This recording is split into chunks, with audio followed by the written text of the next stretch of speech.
have Nick Silver from Silver Hockey School. How you doing? Doing well. How are you doing today, Ryan? I'm all right, all right. Now we have an interesting story on how we met because we've never actually met in person, right? No, just yeah, first time talking, not over Instagram, I guess. Yep, yep. And that's one of the great things about I would say social media and connecting and things like that is that this is the first time we're actually talking face to face. But we've been connected for probably around this 6 weeks now through. Seriously, I mean, pretty close to the start of the whole quarantine and everything is when we connected and obviously saw what we were doing on Instagram and Yep. yeah, so it's been about 6 weeks, I'd say. Yeah, yeah, and that's one of the reasons why I'm loving having you on right now is because through this whole COVID-19 situation and quarantines and safer at homes, one of the great things about it is that we've had the ability to, and we've had to learn as coaches how to, teach kids differently right now. And what drew me to you and your drills was like I was watching my Instagram, like, wow, this guy's doing a fantastic job. He's got daily stick handling drills and stuff like that. So I reached out and said, hey, would you mind like if I could start using some of your drills on our site? Because you were doing the same thing. You weren't looking for money or anything like that. You were just like, hey, it's out there for you guys. Use it. Right. And I personally really appreciated that because I'm one of those people that really believe in just giving out the free content. Let the kids use it. This is a rough time, but you know what? Let's get better at hockey. So Exactly, and yep, and I mean, I think if a lot of people are going to start to realize that how much they can actually train at home on their own anyway. I mean, yep, you think about Sidney Crosby and his the dryer in his basement, all beat up by hockey pucks. He got so good by putting the time in not only at the rink but at home also. So now if there's a bunch more material for kids to understand what to do when they're at mm-hmm. home and it can train for free, I think it's super important. It's something I did a ton of as a kid. It's fun. Hockey's fun, right? So why not play it at home? Yeah, that's one of the things I find funny now too is that we get to like as a coach, I watch Instagram like crazy, and I go to Right. your site. I've gone deeper and like way back into your Instagram, right? Where I think I've seen some videos. It looks like you were at public skatings doing some like, you Oh know, yeah. yeah, So that's where when the world is back to normal, I first and foremost I've been a power skating coach, yep, an edge work coach, and yeah I do a ton of private lessons, yep, semi-private lessons and camps, and in California the way it works, at least at our local rink in yep, Aliso Viejo, we get to sort of cone up at public session. It's a yeah, balance with the figure skaters and the public skaters, but yep, we get to do some pretty cool stuff out there. And I'd say skating is really my passion yep, as a coach. There's just nothing like it. Going full speed, slamming on the brakes, changing directions. You can't recreate that in shoes yep. and doing anything else. So yeah, skating's definitely my number one passion. I can't wait to get back on the ice, obviously, but Yep. making do in the meantime. Yep. So you brought up where you're from. Can you give everyone, because most of our listeners and people who watch are usually from the Midwest, where are you actually located in California? Yeah, so I'm Southern California, Orange County, so about an hour south of LA, hour north of San Diego. Okay. 15 minutes from the beach. So it's in the summertime, it's definitely like, oh, it's a pretty nice day to be at the ice rink. Yep. Do I really want to be in here? But it's nothing like that free air conditioning. Though I'll tell you what, it gets hot. It gets hot Yeah. out here. And you know, from being from the Midwest, we think that like hockey is like, we think hockey is like booming around here, but lately California hockey, we've been hearing about your numbers in California are just exploding. Oh yeah, Like, yeah. They're skyrocketing. They can't build rinks fast enough. yep. The Ducks just built a new four-sheet facility in Irvine, Mhm. 250,000 square feet. Unbelievable, beautiful, Yep. beautiful stadium. But it's full already. It was full the day they built it. So it's the sport is blowing up out here. Like I said, we can't seem to create the rinks to match the demand. Yep. It's a good problem to have, I guess. But it's exciting to see the game grow. It's come a long way since Gretzky got traded to the Kings out here. I'll tell you that much. So And you've been from California. You're born and raised there. Like, how is yeah, like, yeah, born and okay, born and raised, born and raised. I've hopped around in a 10-mile radius for 30 something years. So okay. yeah, So definitely. then, So yep. So how did I you was get gonna say my involved my in? dad my dad's from Yeah, my dad's from back east, from okay. Vermont. But that being said, he never played hockey growing up. And my Mhm. mom's a Laguna Beach girl, so I honestly think it was from watching the Mighty Ducks movie as a kid. As silly as that sounds, that's a real thing. It was sort of my first experience, and then we had the the Ducks out here, and so it just sort of started with that. And you know how it is Yep. once you get on the ice the first time, you're hooked. Yep, yep. And what is the draw? Because hockey's exploding out in California.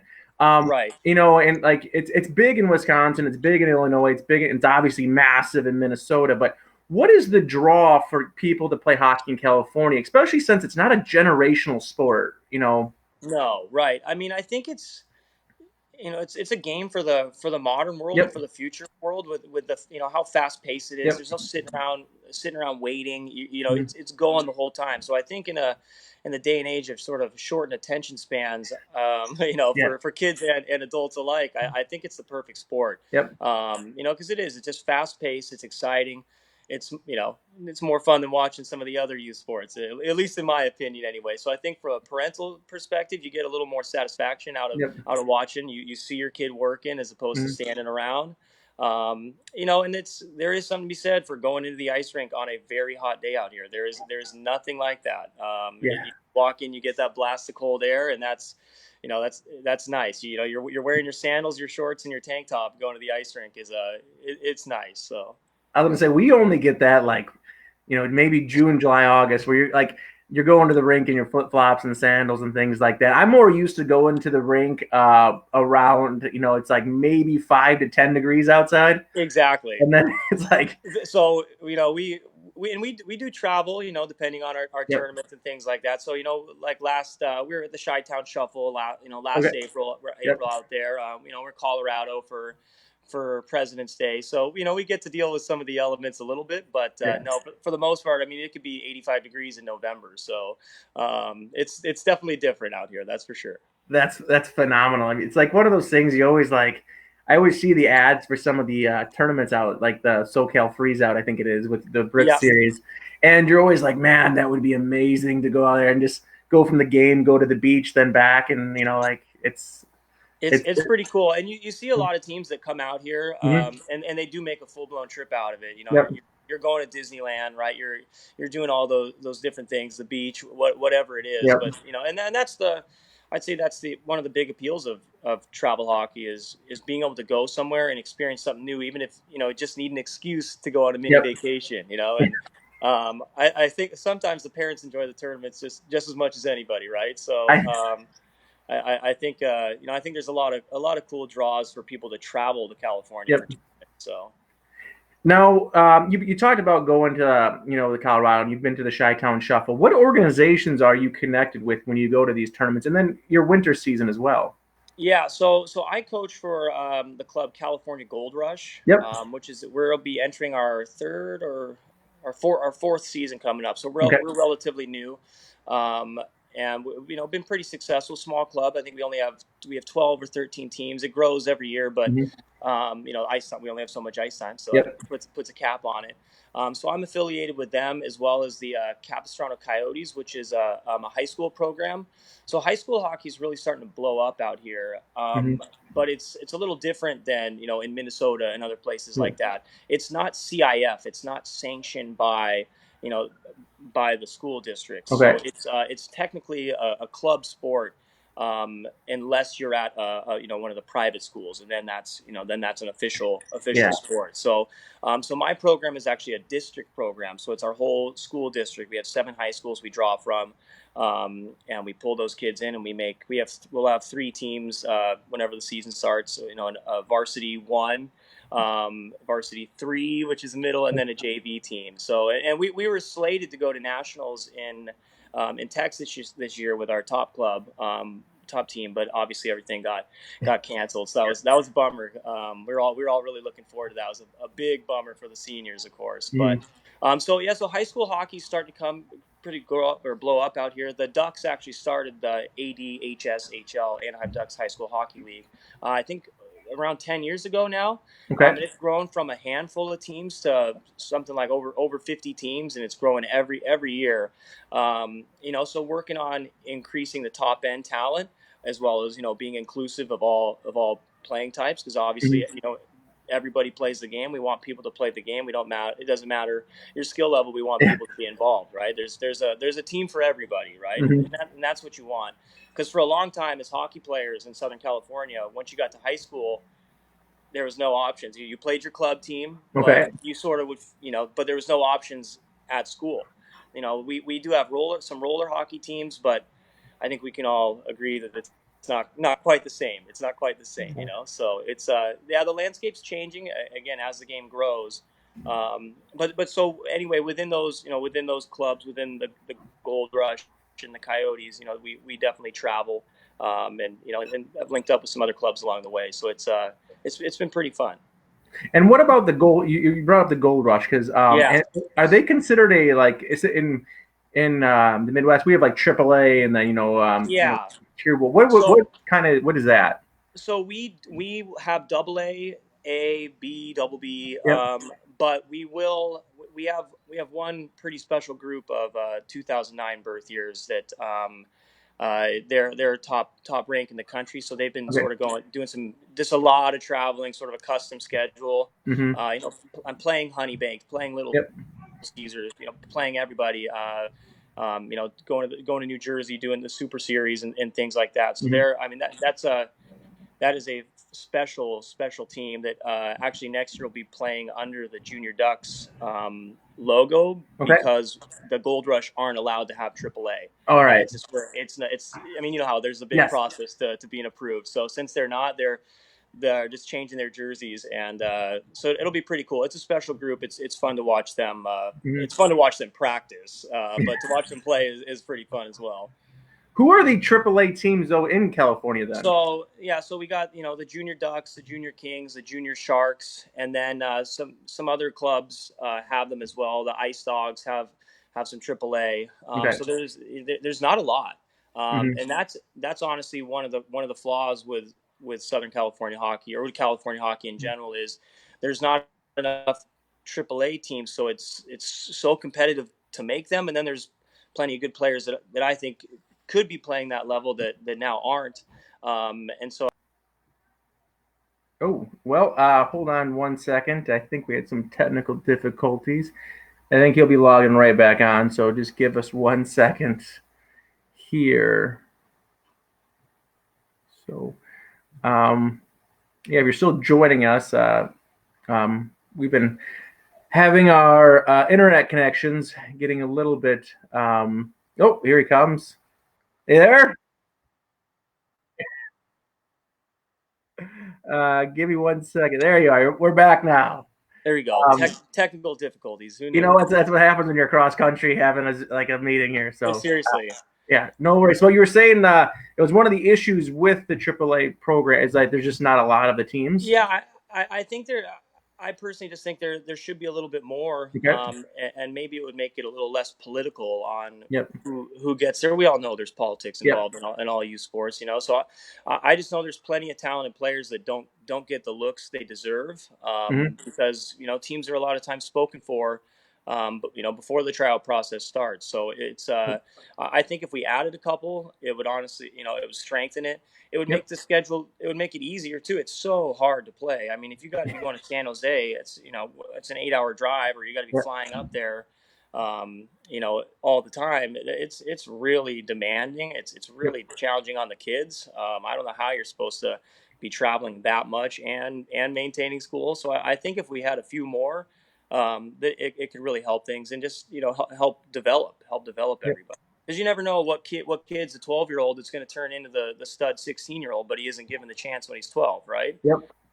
And you brought up earlier about ice time and stuff like that. For your guys' youth teams, how often do you guys get on the ice for practice? And when you do practice, are you guys sharing the ice? And if you're sharing, Yeah, how many times do you share? How many teams do you yeah. share it So with? good question. So at our club, I'd say most clubs it's 2 touches a week.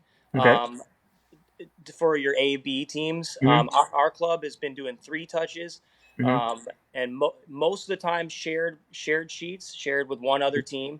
But that being said, the double A teams and some of the older A teams will then get a separate full ice slot. Okay. But definitely not our B teams aren't getting the full ice slot. But it's again there's a demand and a supply and demand issue, Yep. honestly. So but 2-3 touches a week for most teams is pretty standard. And then obviously then there's a lot of private lessons and skills training outside of Yeah. practice. So that's a big deal out here is skills training. You know, I think obviously where I'm from is a pretty affluent area, Yeah. and people want their kids to excel, so they find the time to get into the rink and do the extra stuff. That's the one thing you can't learn to ice skate at home in your tennis shoes. I mean, the rollerblading is it helps, but it's not the same. You can't transition the same way, so it's all about ice time, and Yeah. you got to get creative in how you find it out here. That is one thing I will say I love about being from Wisconsin is that where we're from, we had one last winter. We had a rink in our backyard, and Right, it wasn't anything special. It was like 30 feet wide by 40 feet long, and it wasn't anything where you could get going at top speed. But for my 6-year-old and my 5-year-old daughters who were out there skating, it was perfect sheet for them. They got to go out there whenever they want and have right. some fun with it. And I think it is a positive that we all get, and it's you kind of take that for granted sometimes of the things you where you live and things like that. But one of the things that I also want to touch on because I've met quite a few people from California and like the West Coast, like in Washington and Oregon and things like that.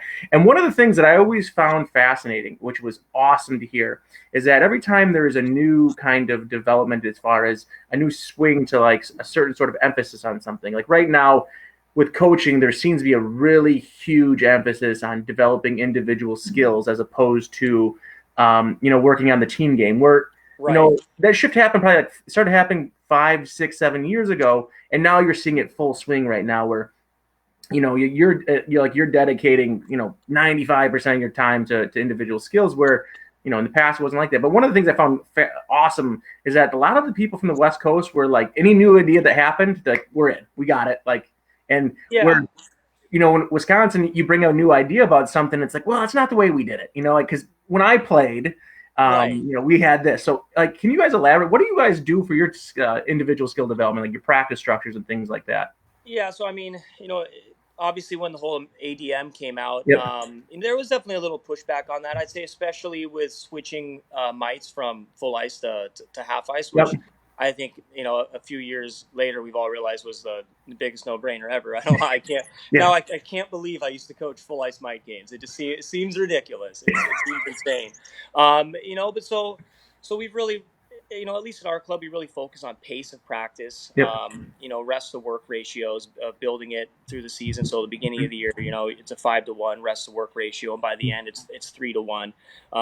So you're building up that stamina and that energy. But again, keeping the pace with a focus on skating Yep. first. I think we all know the game is transitioning more and Mm-hmm. more to a speed game, a skill game, a skating game. So getting kids moving up and down the ice at full speed, with pucks. It's something we have an emphasis on. It doesn't matter how smart you are if you can't go full speed with the puck, you're not going to be able to accomplish anything, Yeah. right? So, I think we've definitely seen a transition away from, focusing on D zone coverage and doing the half ice breakout regroup 3-on-2 drill, right? So I think we've gotten away from that into some more up and down the ice. We're still finding ways to work systems in, but we like to use the word concepts, right? We're teaching concepts in these drills Yep. as opposed to systems. We want structure, but obviously we want to allow creativity within the structure. Because again, the game's going to be different in 20 years. I mean, you see some of the things Svechnikov's doing with his tucking it, the Michigan, whatever you want to call it now. So who knows what they're going to be doing in 20 years? So who am I to tell some kid not to try something, right? Maybe a little different when we're in the playoffs. But in practice, let's get creative. Let's challenge our skill set. But most importantly, let's push the pace. Let's get the speed going, and Mm-hmm. don't be afraid to make mistakes when you're going full speed. Yeah, and I think it's a great point you brought up is that like giving the kids the freedom to do these things, right, and do them in practices, and that's one of the things I found what successful coaches do. They have the ability to learn, like you said. But I don't know what they're doing in 20 years from now. But that's what I always tell coaches: you want to be a student of the game, Right. understand where you're at and where we possibly go, but don't be afraid of change. But then I love you brought up like just also be open to kids trying new things. And like one of the things I always find funny is when coaches are like, don't do that, like I told you to get over the red line, dump the Right. puck. Exactly. And I'm always like, what are you teaching a kid every time he gets over the red line he's dumping the puck, like like Exactly. No, it's a puck possession game. Yeah, Nobody plays hockey to not have the puck, right? I yeah, mean, if I'm going to play, I want the puck. I'm not saying I'm not going to pass it to my teammates, but I want the puck. You know, that's why we play, is to have the puck, right? So, you know, I mean, even goalies want the puck, right? yeah, They want to get shots. They don't want to sit there and do nothing. So everybody wants the puck. So, you know, we talk about, you know, don't disregard the puck. I've got mhm, the puck. Don't just dump it down, get rid of it for no reason. You know, and now obviously different stories, situational yeah, awareness. You're up by one with a minute left. You better be dumping that puck in the corner. But we're not playing the game anymore. We're playing against the clock, right? So yeah, they're, you know, it's teaching kids the situation. Not don't, you know, be able to dump the puck in when it's appropriate, but let's make plays. Let's come over the blue line, looking to attack, right? Looking to get into our, you know, our center lane drive and find our options. So yeah. You know, it's funny because that's the other thing too. Is like with my daughter's U8 team, we've had the conversation where some of our coaches like, no, spread out. But over the years, we're like, you know, you see that pack of like bees that go from, right, and I know some coaches really like discourage that, but lately in our association, we've been like, no, no, let them go get it because, like you said, what's the most fun thing about hockey? It's like having the puck, having the puck. I mean, right? exactly. So You know, then that's why why. would we ever tell a kid, hey, don't go get what's fun, right? Right, And then, I mean, exactly.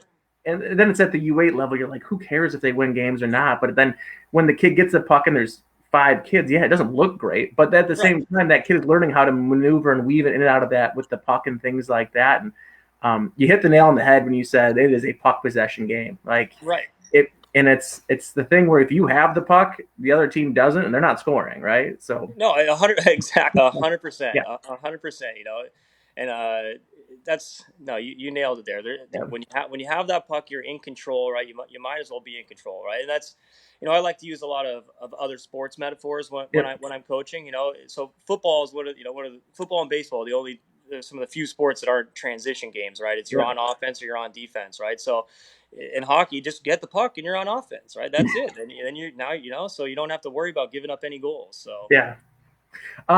So in we've talked about development and things like that, but from when you were growing up as a kid to where you're at now, especially as an instructor and a I'll say a very good individual skills developer, what are some of the things that you've seen that have changed from when you were a kid to right now? You know, I think I've seen definitely people devote a lot more time to Yep. training, to Yep. lessons. You know, I think almost at times maybe to a fault where they're actually passing up on playing other sports, which, Yep. you know, I think is so huge. And in California, we're blessed with such, you know, not to talk about the weather again, but we can play all sports year round, right? You know, it's sports don't have to be seasonal here. You can do anything year round, and you know, and it is important for people to stay on the ice in the off Yep. season because, you know, you got to keep your skating sharp. But I, I think people have gotten away from playing multiple sports, and at Okay. the same time, I think the data has shown that the people who play multiple sports are the ones that excel the most. You know, Yeah. so I think that's one sort of funny thing where, you know, people see, oh, that kid's doing, you know, 10 lessons and look how Yeah. good he is. You know, but and that's true. He's getting better really quick, but we all develop at our own rate, and we can't forget to develop that athleticism at the same Mhm. time. But, you know, that being said, people are doing a much better job of building the necessary skills. Yep. You know, getting the foundation of skating. You know, Mhm. understanding your edges, understanding weight transfer, and how to get low. Right. You know, efficiency. You know, just maximizing your skating is something we've really seen. I remember doing lessons. You know, even 10 years ago when I was, you know, whatever, only 20 or however old I was. I can't do math, but and to see the amount of kids doing lessons now is a total game changer. You know, and a Yep. lot of that's, you know, due to the growth of the game and the popularity. But you know, people see the success that people can get, the improvement, the rapid improvement they can make, and they all want to do that. So it's, you know, it's almost like keeping up with the Joneses in some way, right? You Yep. know, they're, hey, I don't want to get left behind. So there's definitely been a huge push towards, you know, individual skill training, which has been great for skill sets. But I just hope people remember that they have to be well-rounded athletes as well. So Yeah. that's my whole thing. Yeah, and that's where it is important, and that's what I always tell kids. Like, and that's why in a lot of the associations and things like that, you see teams that are going to a more of a let's build the base, right? And one of the things that I've always enjoyed is that like just because you've had you're the best 8-year-old doesn't mean you're going to be the best 18-year-old. Of And course, a right. lot of the best 8-year-olds are the best 8-year-olds, one, because they might have started when they were like 2 or 3. Yep. They've had a lot of individual, training as far as maybe like camps or things like that, or they're just a bit more physically mature, right? Right. And Exactly. those are your, that's how generally you become the best 8-year-old. But those kids don't mean you're going to be a good, 18-year-old. It's just what you need. And No, correct. yeah, And it doesn't mean they're not going to be. They certainly yes, can either, be. yeah, But you do see a lot. I've seen a ton of kids that are phenomenal 8-year-olds, but it's come so easily to them yep, that when it starts to get a little harder, because people catch up, right? It's yes, people catch up quickly. If it's like if you've got if I'm a big metaphor guy. If you got a yep, 95% in a class, it's really hard to raise your grade. But if you got a 75%, it's much easier to raise it. So it is way easier for people to catch you than to stay ahead and to pull away. yep, And I think kids who are really good at a young age and have to transition into dealing mhm, with, okay, everyone's catching up, I don't stand out quite as much. I think that's tough for them, and can have negative consequences to certain kids. Now, yeah, does that mean you shouldn't go try to be the best 8-year-old that you can be? Well, of course you should try to do your yeah, best, but don't put all your eggs in that basket when you're 8 years old. It's yeah, a lot. Do you hit your growth spurt? Do you not? Who knows? There's so many variables. absolutely. And now I want to talk about more about teams and character and stuff like that. When you were growing up and playing hockey, or just maybe not even playing hockey, coaching a hockey team, can you give me an example of a team that was successful, and then probably why they were successful? Yeah, so I mean, one of my favorite groups of all time was one of my 14B teams from Okay. it was like 2010 Yep. years ago, and it's just a group of misfits. Kids that didn't really get a shot. Some straight out of in-house. Some got cut from the A team they wanted to make, um, and they all came together and just became like a little such a good family. Mm-hmm. Um, and even though they weren't didn't have the highest skill set in the world, they all came together and put in the work, and then through that passion they all built, then all of a sudden they developed into some pretty decent players, and now a lot of them are playing in like the ACHA, which is our San Yep. Diego State, the club programs out here. So now they were able to further their careers. So for me, that was one of the teams that just had the best team bonding. Whether it was going Yep. going to the bonfire at the beach or whatever it was, they found a way to get along. And it was a group that we didn't know each other at all at the beginning of the year. Mm-hmm. And seeing them come together, and it ended up being a really special season for that group. And now we all stay in touch to this day. They get together and do some spring tournaments. Even though they're all spread out across the country now. Yep. So for me, that was a really special group. And again, was it the highest level team I've coached? No, but that's not what it's about, right?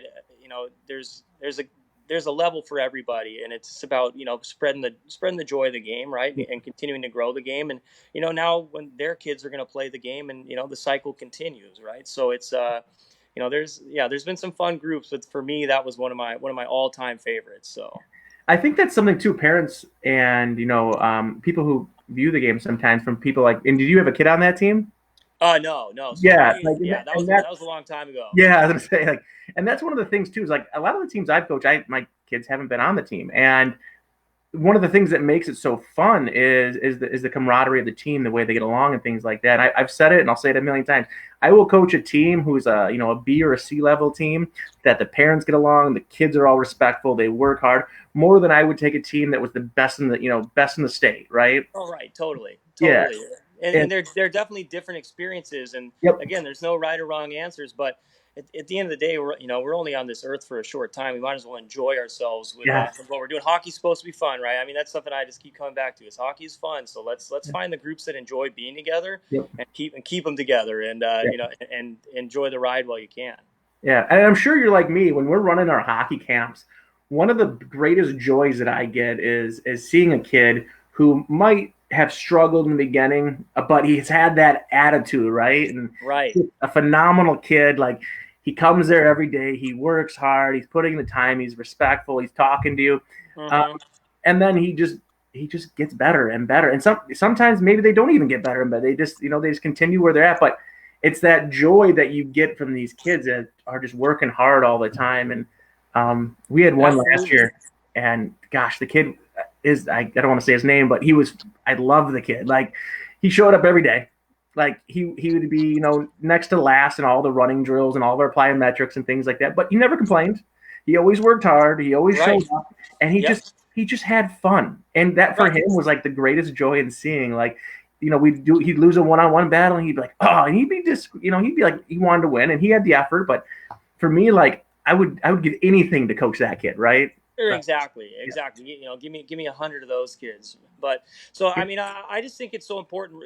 Again, regardless of your skill level, if you can get a kid to relate hard work to yep, success, not only is that going to help him in his hockey career, but that's going to help him in the rest of his life. I yep, mean, let's be honest. There's what 600 players in the NHL, right? yeah, So let's prepare ourselves for the rest of our life. And if hockey's a part of it, fantastic. But if you can teach a kid at a young age to relate hard work to success, you're setting them up for something bigger than life. And, yep, and again, people talk about, well, why do you pay so much money for travel hockey? Well, it's more than the hockey. There, you're learning life lessons. You're facing adversity along the way, right? So that's where the game is bigger than the game. If you come at it absolutely, with the right attitude and in an open mind, you're going to take away bigger life lessons. So, absolutely. and I just think it's so important to instill in kids because I think that's getting lost to a certain degree. It's a lost art. So if we can help those kids learn how to work hard, they're going to set themselves up for success. Absolutely. I mean, and I guess that's it's one of the joys and the most rewarding part about coaching, right? Is seeing those kids 15 years from then, and then seeing what kind of adults they've turned into. Like, Exactly. Little things. That team I mentioned earlier.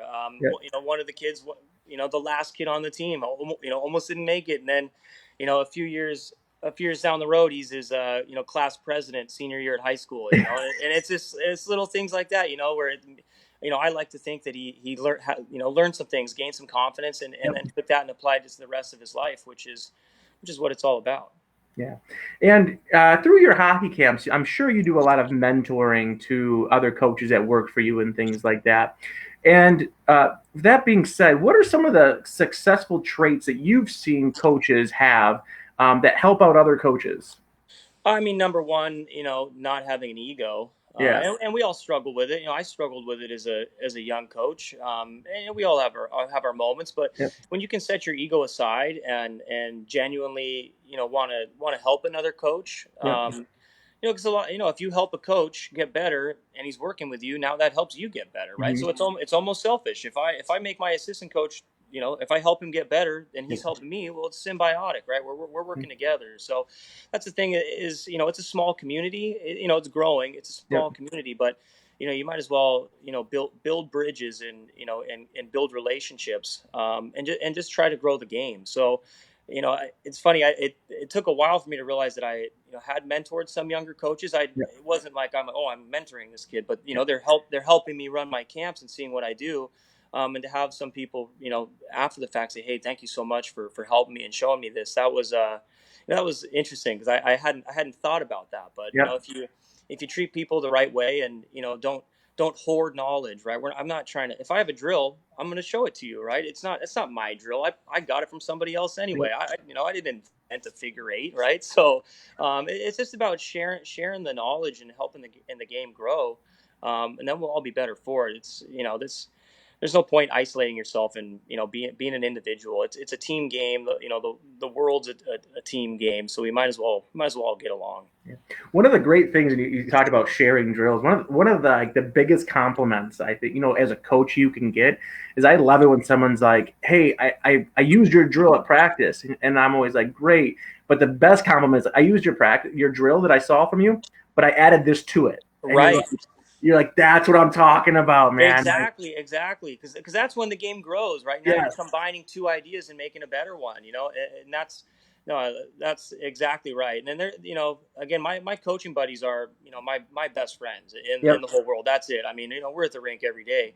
But when we sit down after practice and all of a sudden we're talking about a drill, and then you get the napkins going, you get the salt shakers moving around the table, and all of a sudden you're like, whoa, what did we just come up with? So and that's fun. That's where the creativity in coaching, is really fun. It keeps the mind right because we talk about drills getting stale. yep, If you do the same drill every week, are they going to get better at the drill? Sure, but again, you're hindering creativity and and maybe the kids might get bored, right? So absolutely. and I'll get bored. my attention span's only so long, so I got to make sure we're mixing it up and not getting ridiculous out there. There's got to be some consistency, and and because you don't want to waste time explaining the drills, but you want to build and you want to grow, and you want to be able to look back at the end of the year and say, hey, look where we started, what we were doing at the beginning of the year, and look what we're doing now, and help the kids understand that that's progress. Yeah. And if you're like me, you're probably one of these people that right now, one of the hardest parts that I'm having is coming to your, like your office or wherever you guys, the locker room after a practice. Because some people think they don't realize, but us as coaches, when we run camps, one of the best parts of the day is like it can be 5 minutes or it can be 3 hours after a camp day where you're just sitting around, like we sit around my office and we just talk. Yeah, And exactly. like it's so fun because it's a time when we're sharing ideas of it worked or we didn't. Like I love coming back and my instructors are like, "What were you thinking with this drill?" And I'm like, Right.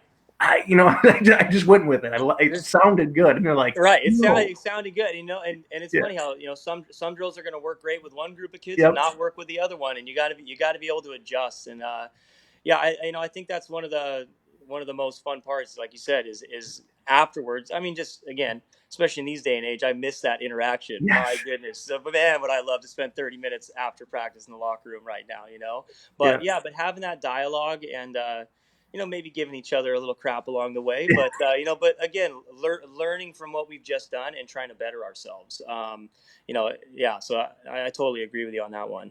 That's the other thing too. I miss sitting in the locker room and hearing the kids, like after a game or a drill, like, and them kind of like, and that's some people don't think about how influential a locker room is after a game to a kid learning, but Right. when you hear kids talk about, like, even after practice, talk about a drill you did, and like I don't mind it when the kids are like, what, like that drill was impossible, why are you trying to have us do it? And then you're just like, well, why, like, why was it impossible, tell me. Like, Right. and then the kid in his head, he's like going through his head about why he didn't like the drill, and what. Then I'm always like, then what would you do? Yeah. Like, how are you going to improve the drill?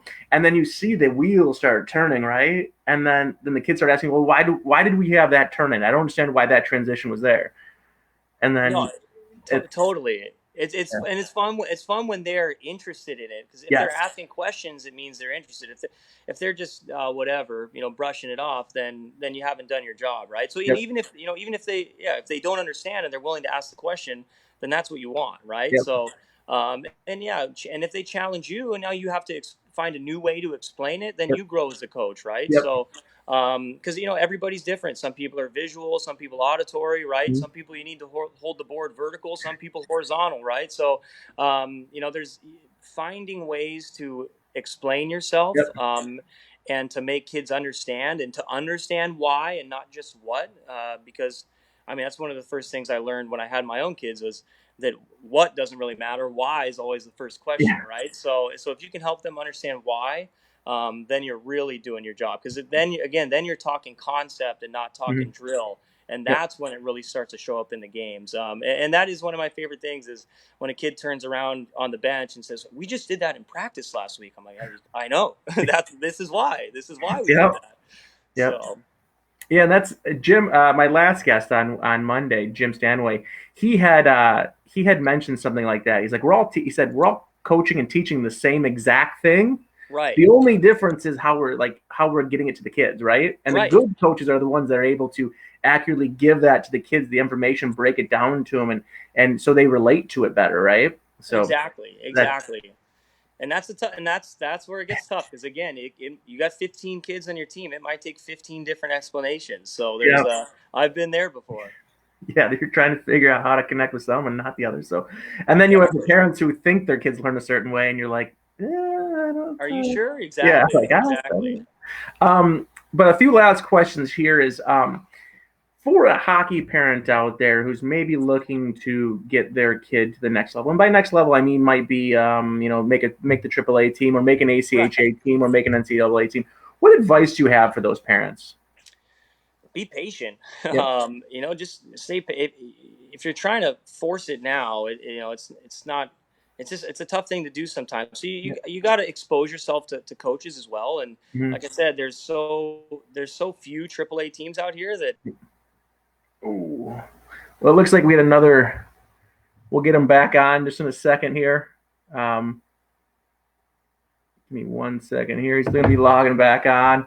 Apologize. We'll ask that question again, then come right back at you. So hopefully he's gonna be logging on here, back here again. So we will just wait it out. So hoping to hear back from him on the times a 12 and 13, or the last couple questions here. So we will hear back from him in a second when he logs back in.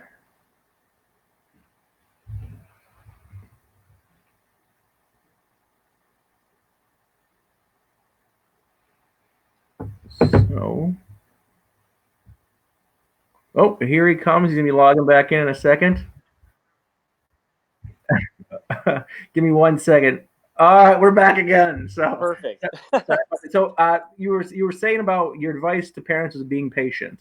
Be patient. I mean, it is a marathon, Yeah. right? It is a marathon. The NHL is getting younger and younger, but I've never seen a 12-year-old play except for at intermission. Yeah. So just be patient.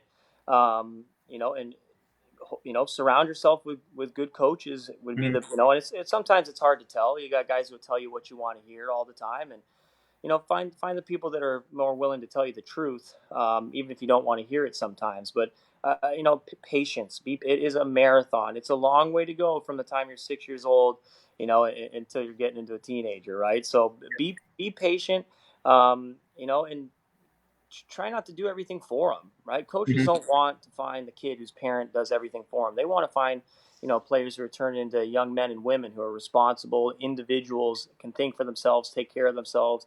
If there's an issue, they can come to the coach themselves. We want respectable.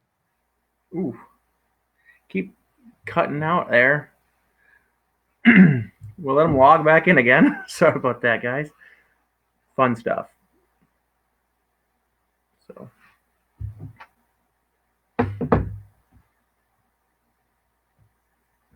oh, we're, we're back. Hold on, we're back again.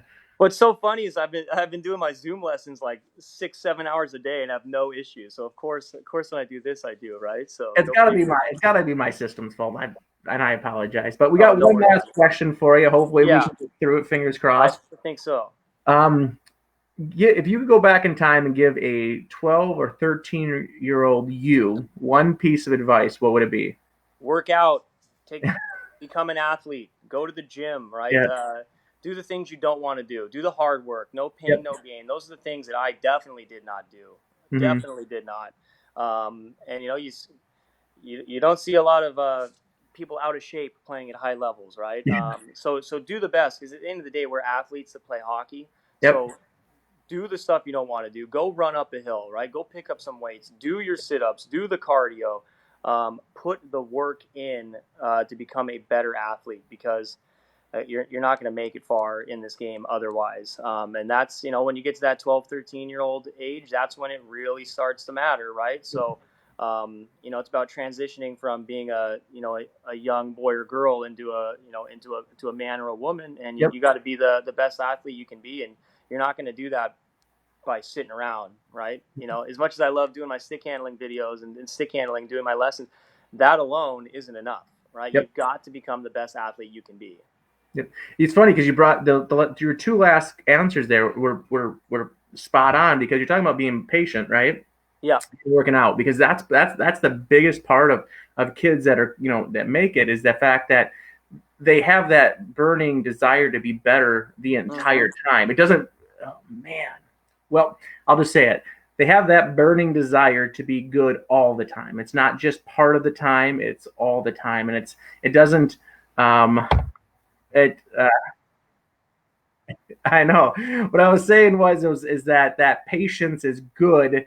It goes from when they're 4, and that same burning desire is there all the way to when they're 25, when their career ends. and Right. and that's a brilliant point that you brought up. It's, you got to have the patience, A, and then B, you got to work out, and you got to work out during the right times. You can't be lifting Right. weights when you're 7, like, No. yeah, but you got Exactly. to have that desire to work out by yourself when you're 10, 11, 12, 13, 14, Yep.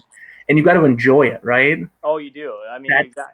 Yeah, that's where, if you're having fun working hard, you don't realize you're working hard, right? So Yep. being able to program your brain to enjoy to enjoy that is huge. And I was never able to do that. So Yeah, for and that, so that if you can prioritize that, you're going to be better off.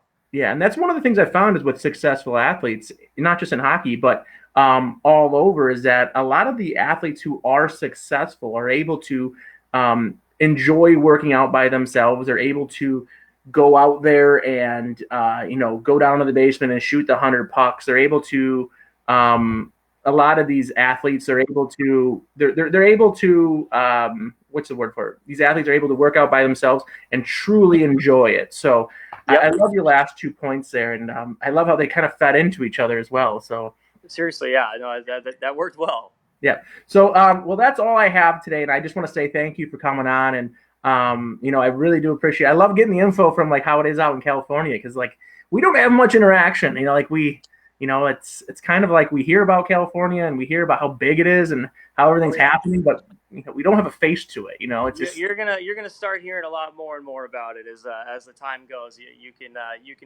bet your bottom dollar on that one. That's for sure. oh, I look forward to it. I mean, I look.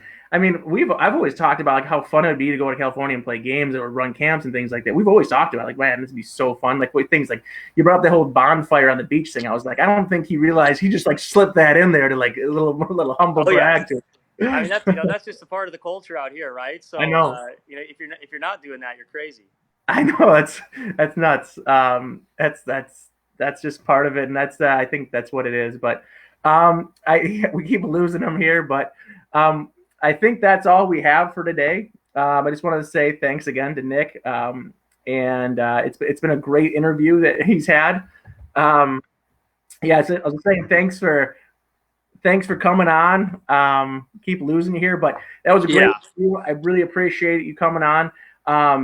Just a reminder to everybody that we have Charlie Dupoit from Excel Hockey Development. He's coming on Friday. We had Coach Jim Stanway on Monday. This interview here will be ready to go right when we're finished here as well.